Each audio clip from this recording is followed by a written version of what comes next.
السلام عليكم ورحمة الله وبركاته.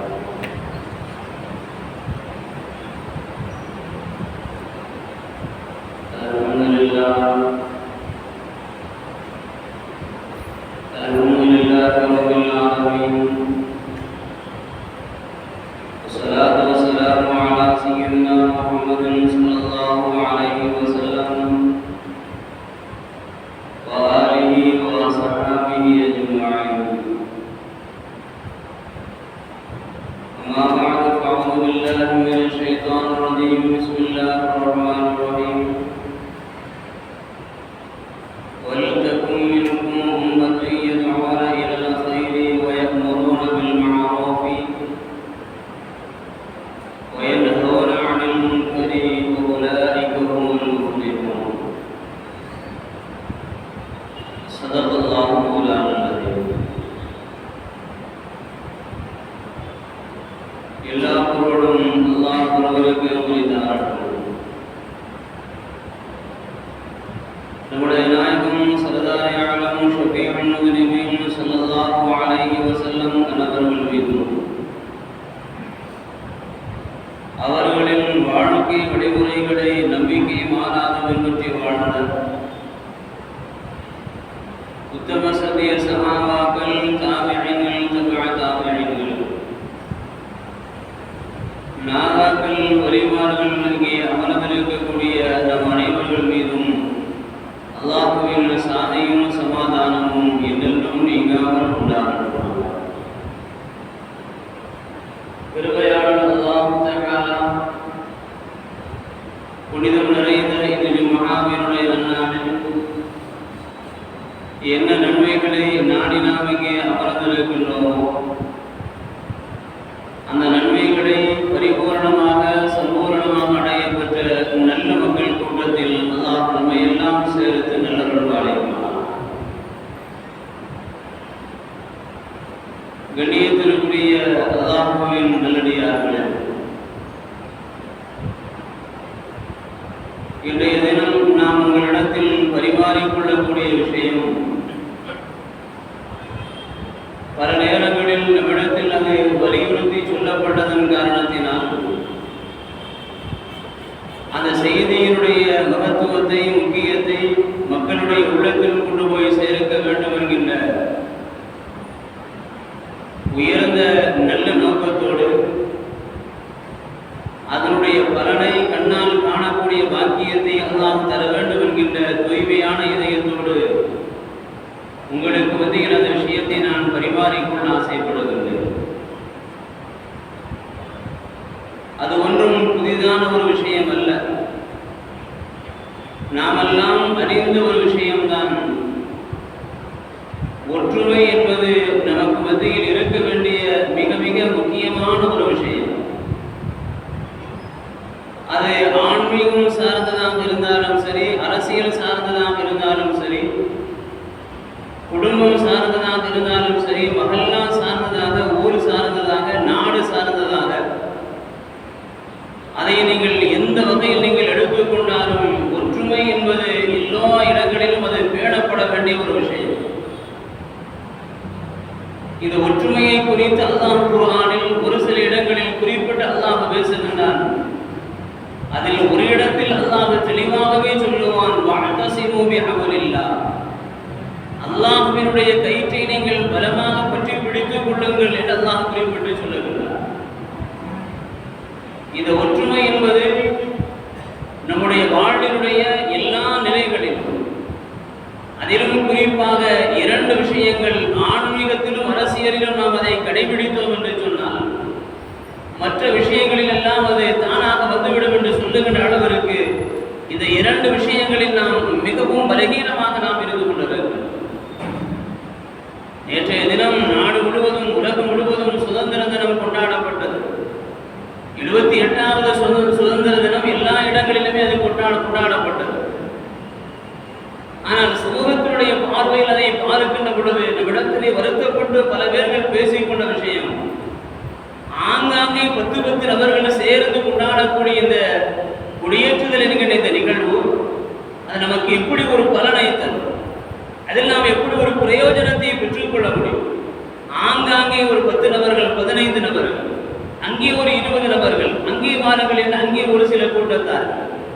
இப்படி பல இடங்களில் நாம் பிரிந்து கொடியேற்றுகின்ற அந்த நிகழ்வை ஒட்டுமொத்தமாக ஒரே இடத்தில் நாம் ஒன்று சேர்ந்து எல்லா மக்களுக்கும் சில செய்திகளும் கொண்டு போய் சேர்க்க வேண்டிய அந்த கடமையும் பொறுப்பும் நமக்கு இருக்கின்றது என்பதை நாம் உணர்ந்து கொள்ள கடமையை கொண்டிருக்கிறோம்.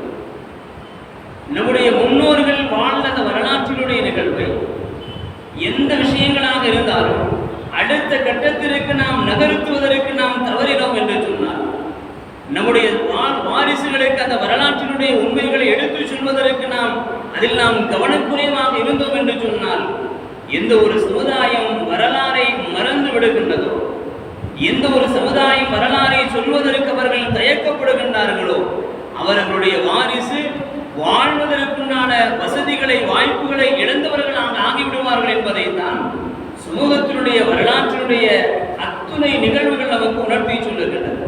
நீங்கள் ஒரு நியத்து வையுங்கள், இனி வரக்கூடிய ஆண்டுகளில் ஆங்காங்கே பல இடங்களில் நாம் பிரிந்து செல்லாமல், நாம் சிதறை கிடக்காமல் ஒரு இடத்தில் நாம் ஒன்று சேர்வோம். சமுதாயத்திற்கு மக்களுக்கு நாம் கொண்டு போய் சேர்க்க வேண்டிய விடுதலை சம்பந்தமான, சுதந்திர போராட்டங்கள் சம்பந்தமான, நம்முடைய முன்னோர்கள் எப்படியெல்லாம் அதிலே பங்கெடுத்துக் கொண்டார்கள், நம்முடைய முன்னோர்கள் எப்படியெல்லாம் செல்வங்களை வாரி இறைத்தார்கள், நம்முடைய முன்னோர்கள் அதற்காக வேண்டிய தங்களுடைய உயிர்களை எப்படியெல்லாம் தியாகம் செய்தார்கள் என்கின்ற அந்த நிகழ்வை நம்முடைய வாரிசுகளுடைய உள்ளத்தில் நாம் விதைக்கின்ற பொழுதுதான் நாம் எதிர்பார்க்கின்ற முன்னேற்றம், நாம் எதிர்பார்க்கின்ற ஒரு நிம்மதியான ஒரு வாழ்வு, நாம் எதிர்பார்க்கின்ற பசி இல்லாத பயமில்லாத ஒரு வாழ்வோ நம்முடைய வாரிசுகளுக்கு கிடைக்க வேண்டுமேயானால் அந்த நிகழ்வை நாம் ஒன்று சேர்த்து நாம் குடியேற்றுகின்ற ஒரு நிகழ்வாக, நம்முடைய வாரிசுகளுக்கு அந்த வரலாற்றினுடைய செய்திகளை எடுத்து வைக்கின்ற ஒரு நிகழ்வாக அந்த மஜ்லிஸ் அமையுமேயானால் நாம் எதிர்பார்க்கின்ற ஒற்றுமையை அல்லாஹ் அரசியலில் நமக்கு தருவதற்கு தயாராக இருக்கின்றான். அதே அடிப்படையில் ஆன்மீகத்தினுடைய விஷயங்களிலும் நாம் ஒன்றுபட்டு செயல்படுகின்ற பொழுது நம்முடைய வாழ்வில் எந்த நிகழ்வை நாம் எதிர்பார்க்கின்றோமோ, எந்த நிம்மதியை நாம் எதிர்பார்க்கின்றோமோ, அந்த நிகழ்வை நாம் ஏறெடுத்து பார்க்கவில்லை என்று சொன்னாலும் கூட அதனுடைய பலனை நம்முடைய கண்களுக்கு முன்னால் காட்டுவதற்கு ரொம்ப தயாராக இருக்கின்றான் என்பதை உணர்ந்து நாம் அரசியலிலும் ஆன்மீகத்திலும் ஒன்றுபட்டவர்களாக, வலிமை மிக்கவர்களாக இந்த உலகத்தில் நாம் மாற வேண்டிய கடமை நமக்கும் இருக்கின்றது. அப்படிப்பட்ட ஒரு வாரிசுகளை, வலிமையான வாரிசுகளை உருவாக்க வேண்டிய ஒரு பொறுப்பு நமக்கு இருக்கின்றது என்கிற அந்த விஷயத்தை உங்களுடைய உள்ளத்தில் நான் முதலாவதாக பதிய வைக்க ஆசைப்படுகின்றேன். டெல்லி செங்கோட்டையிலே பல நேரங்களில் நாம் பேசுகின்றோம், பல நேரங்களில் நாம் கேட்கின்றோம். நாம் உள்வாங்கினுடைய உள்ளத்தில் நாம் பதிய வைக்க வேண்டிய விஷயம், விடுதலை போராட்டத்திற்காக வேண்டி நம்முடைய முன்னோர்கள் சகோதர சமுதாயத்து மக்கள் எல்லாம் சேர்ந்து எப்படி பாடுபட்ட அந்த விடுதலையை நாம் பெற்றுக்கொண்டோம். அந்த பெற்றதனுடைய பலன் இன்றைக்கும் அதை எழுதி வைக்கப்பட்டிருக்கின்றதே. நம்முடைய முன்னோர்கள் எவ்வளவு பெரிய தியானங்களை, உயிர் தியானங்களை அவர்கள் கொடுத்திருக்கின்றார்கள் என்பதை நீங்கள் ஒரு பக்கம் நீங்கள் மீண்டும் மீண்டும் நீங்கள் வாசித்து பார்ப்பீர்களேயானால் அந்த வரலாற்றினுடைய வலியினுடைய தன்மை உங்களுக்கு உணரும். செங்கோட்டையில் எழுதி வைக்கப்பட்டிருக்கின்ற நம்முடைய முன்னோர்கள் செய்திருக்கின்ற அந்த தியாகத்தினுடைய உணர்வுகள் எப்படி தெரியுமா? அதில் வரிசையாக நமக்கு எழுதி வைக்கப்பட்டிருக்கின்றது. முன்னோர்களில் முஸ்லிம்கள் 61,395 நபர்கள். நம்முடைய மக்கள் சதவிகிதத்தை காட்டிலும், நம்முடைய முஸ்லிம்களுடைய மக்களுடைய சதவிகிதத்தை காட்டிலும் அதற்காக வேண்டி தியாகம் செய்தார்களே, அந்த உயிர் தியாகம் செய்தார்களே, அவர்களுடைய எண்ணிக்கை 61,395. நீங்கள் மனதிலே பதிய வைத்துக் கொள்ளுங்கள். நம்முடைய சகோதர சமுதாயத்து மக்கள் கிறிஸ்தவர்கள் 10,777 நபர்கள், 10,777 நபர்கள் அவர்கள் தங்களுடைய உயிர்களை தியாகம் செய்திருக்கின்றனர். சகோதர சமுதாயத்து மக்கள் இந்து சீக்கியர்கள் இருக்கின்றார்களே, 8,050 நபர்கள் அவர்கள் உயிரை தியாகம் செய்திருக்கின்றார்கள். சகோதர இந்துக்கள் இருக்கின்றார்களே, அங்கே வரிகள் அப்படித்தான் பதிவு செய்யப்பட்டிருக்கின்றது. அந்த வரிகளை அப்படி உங்களுக்கு நான் படித்து காட்டுகின்றேன். இந்துக்கள் 14,480 நபர்கள், 14,480 நபர்கள் தங்களுடைய உயிர்களை அவர்கள் விடுதலைக்காக வேண்டி தியாகம் செய்திருக்கின்றார்கள். அவர்களில் இன்னொரு சாரார்கள் 598 நபர்கள் தங்களுடைய உயிர்களை அவர்கள் தியாகம் செய்திருக்கின்றார்கள். அவர்களையும் இந்துக்கள் என்றே பதிவு செய்யப்பட்டிருக்கிறார்கள். இப்பொழுது நீங்கள் மாறுங்கள், நம்முடைய வாழ்வினுடைய நம்முடைய முன்னோர்கள் இந்த தியாகத்தினுடைய உணர்வோடு இந்த மண்ணில் எல்லா மக்களும் நிம்மதியாக வாழ வேண்டும் என்பதற்காக வேண்டி அந்த 61,395 நபர்கள் தியாகம் செய்திருக்கின்றார்களே, அந்த தியாகத்தினுடைய பலனை இந்த மண்ணில் நாம் எவ்வாறு அனுபவித்துக் கொண்டிருக்கிறோம்? அந்த தியாகத்தினுடைய பலனை நம்முடைய வாரிசுகளுக்கு எப்படி நாம் கற்றுக் கொடுக்க வேண்டிய கடமை பொறுப்பு நமக்கு இருக்கின்றது என்பதை நீங்கள் ஒரு பக்கம் சிந்தித்து பாருங்கள். நீங்கள் வரலாற்றை புரட்டுங்கள். வரலாற்றை நீங்கள் புரட்டி பார்ப்பீர்களேயானால் இந்த உலகத்திற்கு ஒற்றுமையை கற்றுத்தந்த உத்தம நபி பெருமானார் ஸல்லல்லாஹு அலைஹி வஸல்லம் அவர்களை போன்று இந்த உலகத்தில் யாரும் இல்லை என்று சொல்வதற்கு நாம் சொல்லவில்லை. உலகத்தினுடைய அத்துணை தலைவர்களுடைய வரலாற்றினுடைய பதிவில் அவைகளெல்லாம் பதிவு செய்யப்பட்டிருக்கிறது. அல் குர்ஆன் ஷரீஃபினுடைய ஆல இம்ரான் சூரா 3வது அத்தியாயம், அந்த அத்தியாயத்தினுடைய 102வது வசனம் 103வது வசனம் வாய்ப்பு கிடைத்தால் அதனுடைய தர்ஜுமாவையும் அதனுடைய அர்த்தத்தையும் அதனுடைய விளக்கத்தையும் நீங்கள் படித்து பார்க்க. அல்லாஹ் பேசுகின்றான், வஅதஸிமு பிஹப்லில்லாஹி ஜமீஆ. அல்லாஹ்வினுடைய கயிற்றை நீங்கள் பலமாக பற்றி பிடித்துக் கொள்ளுங்கள். வலா தஃபர்ரகு, நீங்கள் பிரிந்து விட வேண்டாம். அல்லாஹ் தொடர்ந்து பேசுகின்றான், வதுகுரு நிஅமத்துல்லாஹி அலைக்கும். அல்லாஹ் உங்களுக்கு செய்திருக்கின்ற நிஅமத்தை நீங்கள் நினைத்து பாருங்கள். அல்லாஹ் உங்களுக்கு செய்திருக்கிற நிஅமத்தை நினைத்து பாருங்கள். இது குன்தும் அஅதாஅன் ஃபஅல்லஃப பைன குலூபிக்கும். நீங்கள் எல்லாம் பகைவர்களாக ஒருவருக்கொருவர் சண்டையிட்டுக் கொள்ளக்கூடிய பகைவர்களாக நீங்கள் பிரிந்து கிடந்தீர்கள். ஃபஅல்லஃப பைன குலூபிக்கும், உங்களை எல்லாம் உள்ளத்தால் அல்லாஹ் ஒன்று சேர்த்து வைத்தான். உள்ளத்தால் அல்லாஹ் உங்களை இணைத்து வைத்தான். உள்ளத்தால் அல்லாஹ் உங்களை பிணைத்து வைத்திருக்கின்றான் என்று அல்லாஹ் சொல்லிவிட்டு சொல்லுவான், ஃபஅஸ்பஹதும் பிநிஅமதிஹி இஹ்வான். அல்லாஹ் செய்த அந்த நிஅமத் உங்களை எப்படி மாற்றியது என்று சொன்னால், ஒருவருக்கொருவர் நீங்கள் சகோதரர்களாக, ஒருவருக்கொருவர் நீங்கள் உயிர் கொடுத்து வாழுகின்ற சகோதரர்களாக அல்லாஹ் உங்களுக்கு நிஅமத்து செய்திருக்கின்றான். வகுந்தும் அலா ஷஃபா ஹுஃபரத்தின். ஈமானுக்கு வருவதற்கு முன்னால், இஸ்லாத்திற்கு நீங்கள் வருவதற்கு முன்னால் நரகத்தினுடைய விளிம்பில் நீங்கள் இருந்து கொண்டிருந்தீர்கள். வகுந்தும் அலா ஷஃபா ஹுஃபரத்தின், நரகத்தினுடைய படுகொலியினுடைய விளிம்பில் நீங்கள் இருந்து கொண்டிருந்தீர்கள். அல்லாஹ் உங்களை காப்பாற்றி ஃபஅன்கதகும் மின்ஹா, அவைகளில் இருந்து, அந்த நரகத்தில் இருந்து அல்லாஹ் உங்களை காப்பாற்றி உங்களுக்கு நிஅமத்து செய்திருக்கின்றான் என்று அல்லாஹ் தஆலா அந்த ஆயத்தினுடைய முடிவில் அல்லாஹ் இவ்வாறு பேசுவான், கதாலிக யுபய்யினுல்லாஹு லக்கும் ஆயாதிஹி லஅல்லக்கும் தஹ்ததுன். நீங்கள் நேர்வழி பெற வேண்டும் என்பதற்காக வேண்டி இந்த விஷயத்தை அல்லாஹ் உங்களுக்கு விளக்கி தருகின்றான் என்று அல் குர்ஆன் ஷரீஃபினுடைய 3வது அத்தியாயத்தினுடைய 102வது வசனம். இந்த வசனத்தினுடைய விளக்க உரையில் விரிவுரையாளர்கள் ஒரு வரலாறை நமக்கு நினைவுபடுத்தி சொல்லுவார்கள். பெருமானார் ஸல்லல்லாஹு அலைஹி வஸல்லம் அவர்கள் மதீனாவிற்கு வருவதற்கு முன்னால், நபிகள் நாயகம் அவர்கள் மதீனாவிற்கு வருவதற்கு முன்னால் அவுஸ் ஹஸ்ரஜ் என்று சொல்லக்கூடிய 2 கூட்டத்தார், ஒரு தாய்க்கும் தந்தைக்கும் பிறந்தவர்கள், வேறு யாரும் அல்ல, ஒரு தாய்க்கும் தந்தைக்கும் பிறந்த ஒரு சமூகம். அந்த கூட்டத்தார்கள் 6 நபர்கள் என்றும் 12 நபர்கள் என்றும் சொல்லப்படுகின்றது. அந்த மதீனாவில் அவர்கள் ஒருவருக்கொருவர் பகைவர்களாக மாறி, ஏதோ ஒரு சின்ன ஒரு காரணம், அந்த காரணத்தில் கருத்து வேறுபாடுகள் ஏற்பட்டு ஒருவருக்கொருவர் பகைவர்களாக அவர்கள் மாறி 120 வருடங்களாக சண்டையிட்டுக் கொண்டிருந்தார்கள். வரலாறு இப்படி சொல்லுகின்றது. 100க்கும் மேற்பட்ட அந்த ஆண்டுகள் அவர்கள் சண்டையிட்டுக் கொண்டார்கள். பெருமானார் ஸல்லல்லாஹு அலைஹி வஸல்லம் அவர்களுடைய வருகையால் அவர்களில் ஒரு சாரார் பெருமானார் ஸல்லல்லாஹு அலைஹி வஸல்லம் அவர்களை கொண்டு ஈமான் கொள்ளுகின்றார்கள். அவர்களை கொண்டு ஈமான் கொள்ளுகின்றார்கள். நபி அவர்கள் சொன்னார்கள், உங்களை நான் நம்புகின்றேன். என்னுடைய ஏகத்துவத்தினுடைய செய்திகளை மக்களுக்கு எடுத்துச் சொல்வதில் எனக்கு நீங்கள் துணையாக இருப்பீர்கள் என்று நான் நம்புகின்றேன் என்று நபி அவர்களுடைய கரத்தை அவர்கள் பற்றி பிடித்து ஈமான் கொண்டார்கள். நபி அவர்கள் மீண்டும் உபதேசம் செய்தார்கள், நீங்கள் சென்று உங்களுடைய கூட்டத்தார்களுக்கு என்னை பற்றி, இஸ்லாத்தை பற்றி நீங்கள் எடுத்துச் சொல்லி அவர்களையும் நீங்கள் அழைத்து வாருங்கள் என்று சொன்ன பொழுது 6 நபர்கள் சென்றார்கள். 6 நபர்கள் 12 நபர்களை அழைத்து கொண்டு வந்தார்கள். அவர்களும் ஈமான் கொண்டார்கள். பெருமானார் ஸல்லல்லாஹு அலைஹி வஸல்லம் அவர்களுடைய வருகையால், மதீனாவினுடைய வருகையால், அதற்கு பின்னால் அவுஸ் ஹஸ்ரஜ் என்று சொல்லக்கூடிய தங்களுடைய அவர்களுக்கு மத்தியில் சண்டையிட்டுக் கொண்ட அந்த சமூகத்தார்கள் 2 பேர்களும் ஒன்றுபட்டு ஒன்று சேர்ந்தார்கள். அதைத்தான் அல்லாஹ் சொல்லுகின்றான், நீங்கள் ஒருவருக்கொருவர் பகைவர்களாக இருந்தீர்கள். வகுந்தும் அலா ஷஃபா ஹுஃபரத்தின், அந்த ஈமானுக்கு வருவதற்கு முன்னால் நரகத்தினுடைய விளிம்பில் இருந்து கொண்டிருந்தீர்கள். இந்த நபியினுடைய வருகையால், இந்த நபியினுடைய மகத்துவத்தால் அல்லாஹ் உங்களுக்கு ஒன்று சேருகின்ற வாக்கியத்தை கொடுத்தான் என்று அந்த வரலாற்றில் அந்த ஆயத் ஆயத்தில் அந்த வரலாற்றினுடைய நிகழ்வை இந்த உம்மத்திற்கு அல்லாஹ் சொல்லி காட்டுகின்றான் என்று விரிவுரையாளர்கள் குறிப்பிட்டு சொல்லுவார்கள். அடுத்த ஆயத்திலே அல்லாஹ் பேசுவான், வல்தகும் மின்கும் உம்மத்துன் யதுஊன இலல் கைரி வ யஅமுருன பில் மஅரூஃப். உங்களில் ஒரு கூட்டத்தார் இருக்க வேண்டும், உங்களிலே ஒரு கூட்டத்தார் இருக்க வேண்டும். அவர்கள் எப்படி இருக்க வேண்டும் தெரியுமா? தஅமுருன யதுஊன பில் கைரி வ யஅமுருன பில் மஅரூஃப் வ யன்ஹவுன அனில் முன்கரி.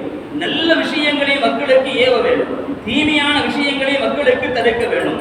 நல்ல விஷயங்களில் மக்களை அவர்கள் அழைக்க வேண்டும், தீமையான விஷயங்களை அவர்கள் தடுத்துக் கொண்டிருக்க வேண்டும்.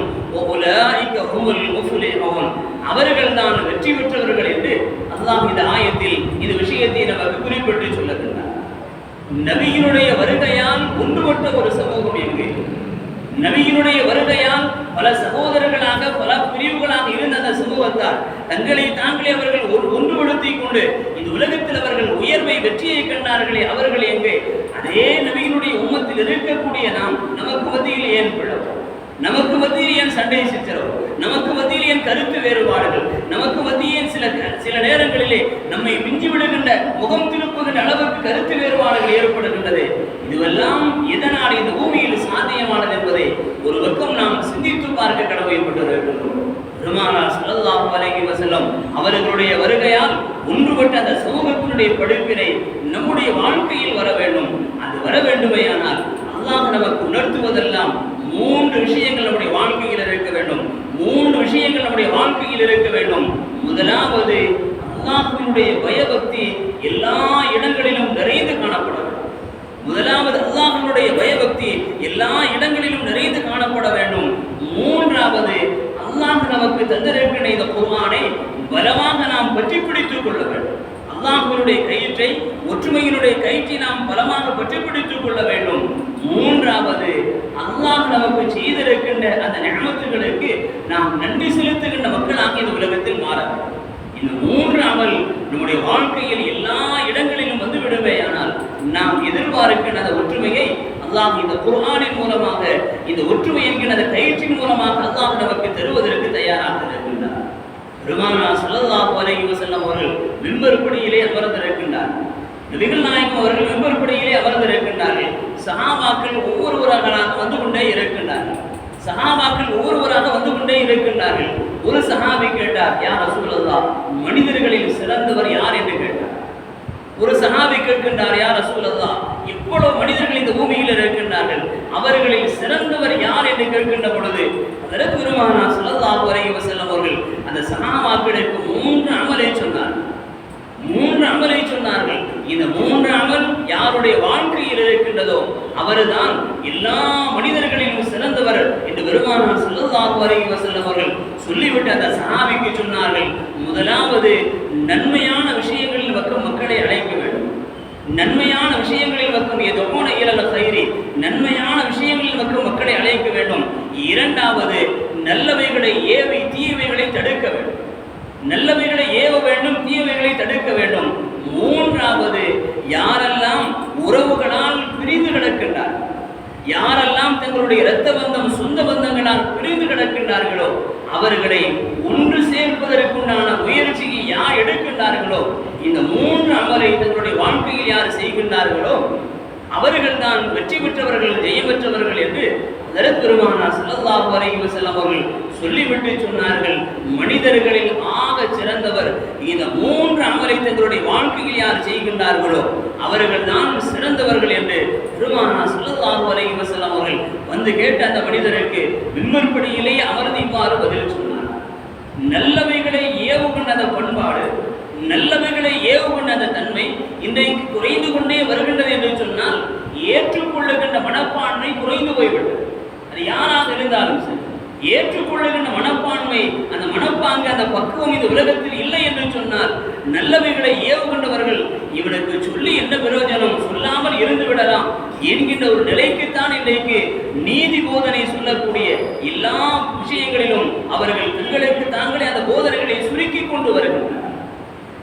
நீங்கள் சமூகத்திலே பாருங்கள், ஒவ்வொரு விஷயங்களை நீங்கள் பாருங்கள், ஏதாவது ஒரு தவறை நீங்கள் பார்க்கின்ற பொழுது அந்த தவறை சொல்லுகின்ற பொழுது ஏற்றுக்கொள்ளக்கூடிய, சரி அப்படியா, ஏற்றுக்கொள்ளுகின்றேன், எடுத்துக்கொள்ளுகின்றேன் என்று உள்வாங்கிக் கொள்ளுகின்ற அந்த மனப்போக்கும் இன்றைக்கு யாரிடத்தில் இருக்கு? ஒரு சமூகத்தினுடைய உறவில் இருக்கின்றதா, ஆசிரியர் மாணவனுடைய உறவிலே காணப்படுகின்றதா, இன்றைக்கு ஆன்மீகத்தில் அது இருந்து கொண்டு இருக்கின்றதா, அரசியலில் இருந்து கொண்டு இருக்கின்றதா?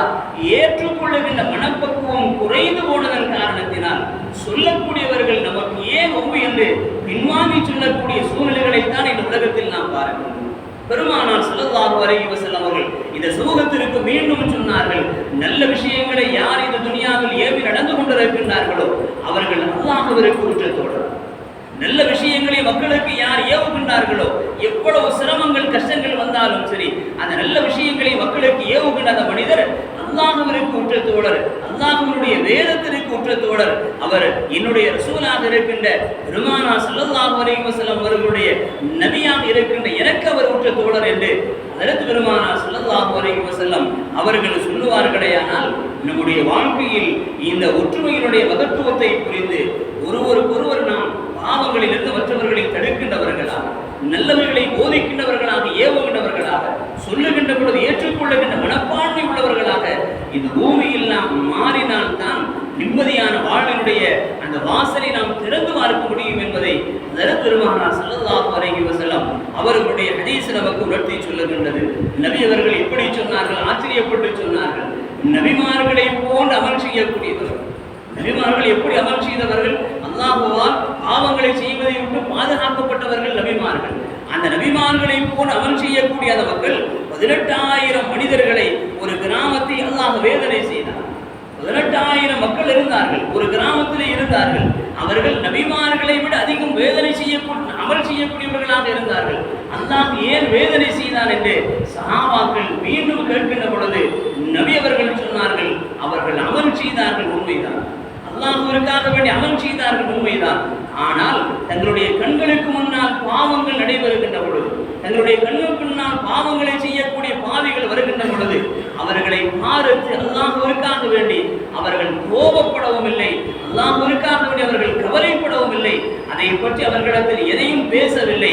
அப்படி இருந்ததன் காரணத்தினால் அவர்கள் அல்லாஹ்வால் சோதிக்கப்பட்டார்கள், வேதனை செய்யப்பட்டார்கள் என்று பெருமானார் ஸல்லல்லாஹு அலைஹி வஸல்லம் அவர்கள் நல்லவைகளை ஏவி தீயவைகளை தடுக்கிற விஷயங்களை விட்டு வாழுகிற மக்களுக்கு எச்சரிக்கையாக இப்படி சொன்னார்கள், நபிமார்களை விட நீங்கள் அமல் செய்தாலும், வலிமார்களை விட நீங்கள் அமல் செய்தாலும், இது உலகத்தில் வாழ்ந்து வரைய சஹாபாக்களை விட நீங்கள் அவ்வளவு உயர்வான அமல்களை செய்தாலும் அல்லாஹ்விற்காக வேண்டி நீங்கள் பாவங்களை பார்த்து கோபப்படவில்லை என்று சொன்னார்.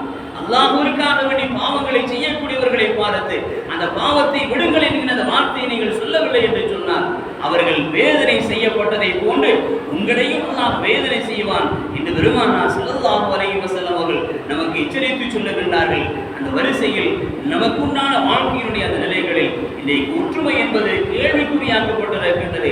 அதற்கெல்லாம் காரணம் இதற்குள்ளால் இருக்கக்கூடிய இந்த விஷயங்கள், விவகாரங்கள், அவைகள் இருந்தெல்லாம் நாம் மாற வேண்டும். அவைகள் இருந்தெல்லாம் நம்முடைய வாரிசுகளை நாம் பாதுகாக்க வேண்டும். நல்லவர்களாக, நல்ல வாரிசுள்ளவர்களாக, நல்லவைகளை சொல்லுகின்ற மக்களாக நாமும் மாற வேண்டும். நம்முடைய குழந்தைகளையும் இந்த உலகத்தில் நாம் மாற்றுகின்ற பொழுது நாம் எந்த ஒற்றுமையை நாம் எதிர்பார்க்கின்றோமோ அதை நமக்கு தருவதற்கு அல்லாஹ் தயாராக இருக்கின்றான். ஆன்மீகத்தில் ஒன்றுபட வேண்டும், அரசியலிலும் ஒன்றுபட வேண்டும், எல்லா வாழ்க்கையிலும் ஒன்றுபட வேண்டும். கணவன் மனைவியுடைய குடும்ப வாழ்க்கையாக இருந்தாலும், சொந்த பந்தங்களுடைய வாழ்க்கையாக இருந்தாலும், மஹல்லாவினுடைய உறவுகளாக இருந்தாலும், இந்த ஊராக இருந்தாலும், நாடாக இருந்தாலும், இந்த உலகத்தினுடைய எந்த பகுதிகளாக இருந்தாலும், மனிதர்கள் என்று வருகின்ற பொழுது அல்லாஹ்விற்காக நாம் கையேந்தி துஆ செய்கின்ற அந்த ஒற்றுமை நம்மை மேலோங்கி நிற்க செய்யும் என்பதைத்தான் பெருமானார் ஸல்லல்லாஹு அலைஹி வஸல்லம் அவர்களுடைய இந்த ஹதீஸ்கள் நமக்கு உணர்த்தி சொல்லுகின்றது. இல்லாமல் ரப்புல் ஆலமீன் அல்லாஹ் தஆலா இது உலகில் நாம் வாழும் காலமெல்லாம் எந்த ஒற்றுமையை அல்லாஹ்விடத்தில் நாம் பேசுகின்றோமோ, எதிர்பார்க்கின்றோமோ, அந்த ஒற்றுமையை இந்த உலகத்திலே கைமேல் காணக்கூடிய பலனாக, கண்ணால் காணக்கூடிய வாக்கியத்தை எல்லா மக்களுக்கும் அல்லாஹ் நசீபாக்கி தந்தல் முடிவானார்.